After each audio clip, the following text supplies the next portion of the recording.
আজ নিয়ে এসেছি পাঁচমিশালি সবজির এক নতুন রেসিপি। আশা করছি এই রেসিপিটা আপনারা আগে কখনো খাননি। বাড়িতে যা কিছুই সবজি থাক না কেন তা দিয়েই রান্নাটা হয়ে যাবে, কিন্তু তার সাথে নিতে হবে মুসুর ডাল বাটা, কিছুটা নারকোল বাটা আর বাদাম।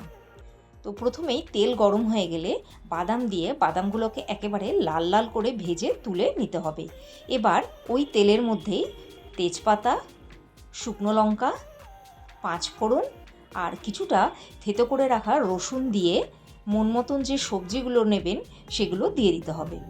এখানে বাড়িতে আমার আলু, কুমড়ো আর কিছুটা পুঁই শাকের ডাঁটা ছিল, তো সেগুলো দিয়েই কিন্তু আজকের এই তরকারিটা আমি করে ফেলেছি।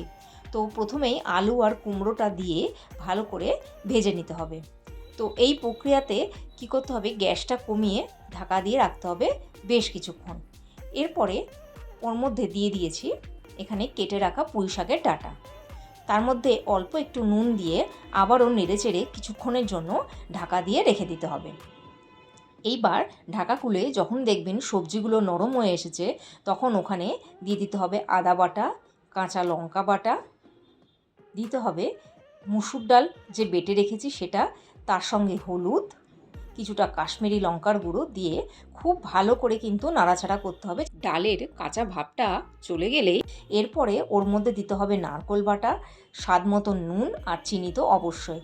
এবার খুব ভালো করে সেটাকে নেড়ে চেড়ে নিয়ে একদম পরিমাণ মতন জল দিয়ে ঢাকা দিয়ে রেখে দিতে হবে বেশ কিছুক্ষণ।